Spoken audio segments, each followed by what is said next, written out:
கர்த்தர் நல்லவர், அவர் கிருபை என்றும் உள்ளது. ஆண்டவராகிய இயேசு கிறிஸ்துவின் நாமத்தினால் உங்கள் ஒவ்வொருவருக்கும் அன்பின் வாழ்த்துக்கள்.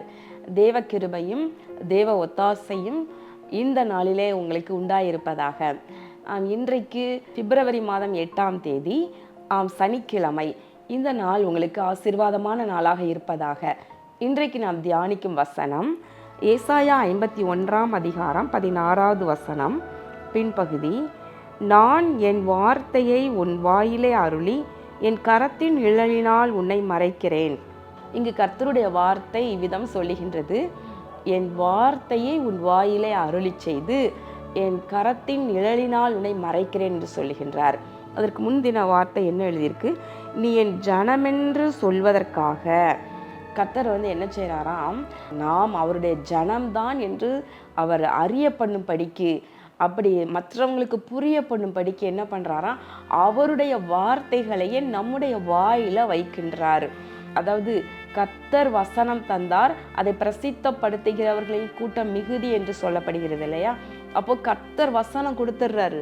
வேதத்துல கர்த்தர் தம்முடைய வார்த்தையை எழுதி கொடுத்துட்றாரு.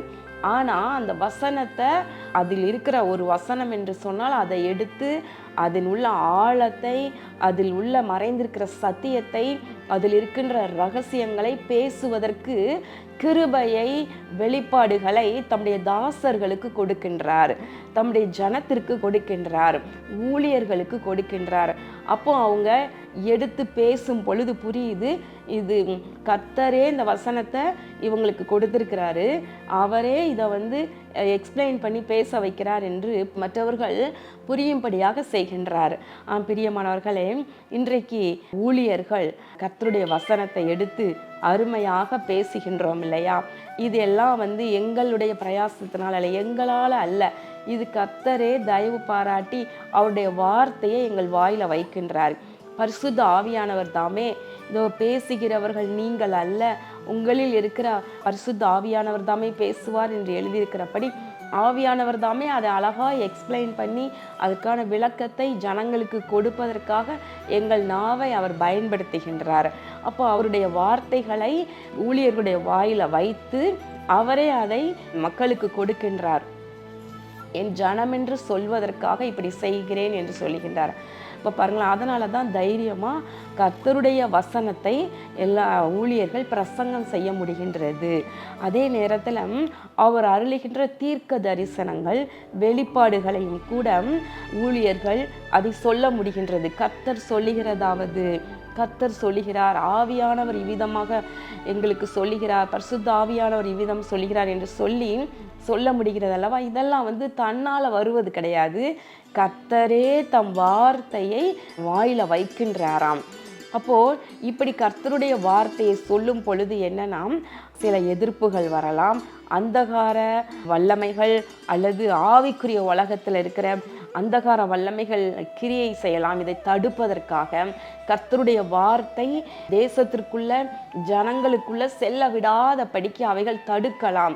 கர்த்தருடைய சொல் மகா தீவிரமாய் செல்லுகிறது என்று நம்ம பார்க்கின்றோம் இல்லையா. கர்த்தருடைய வசனம் அதை தாம் அனுப்பின பிரகாரமாக எதற்கு அனுப்புகிறாரோ அதை செய்துதான் அது திரும்பவும் நம்ம பார்க்கின்றோம். ஆனால் அந்த வசனத்தை தடுப்பதற்கு, சத்தியத்தை அடக்கி வைப்பதற்கு சில வல்லமைகள் செயல்படும். அப்போ ஆண்டவர் என்ன பண்ணுறாராம், தம் கரத்தின் நிழலினாலே மறைக்கிறாராம், தம் கரங்களினால் மறைத்து கொள்கிறார். யார் வாயில தம்முடைய வசனத்தை கொடுக்கிறாரோ அவர்கள் மூலமாக தம் ஜனத்தோடு பேசுகின்றார்.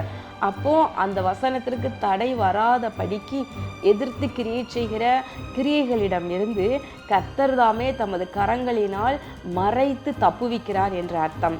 பிரியமானவர்களே, சியோனை நோக்கி நீ என் ஜனம் என்று சொல்வதற்கு என் வார்த்தைகளை உன் வாயிலே வைத்தேன் என்று ஆண்டவர் சொல்லுகின்றார்.